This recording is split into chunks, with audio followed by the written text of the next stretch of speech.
थांबली का उचकी? काय सांगत होता मला तू मगाशी? हा, काय सांगत होता मला? हा, काय सांगत होतो जुईन? काय सांगत होता?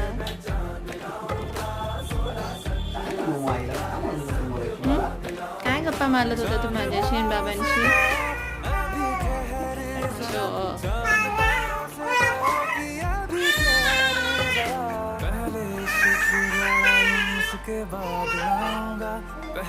असं झालं.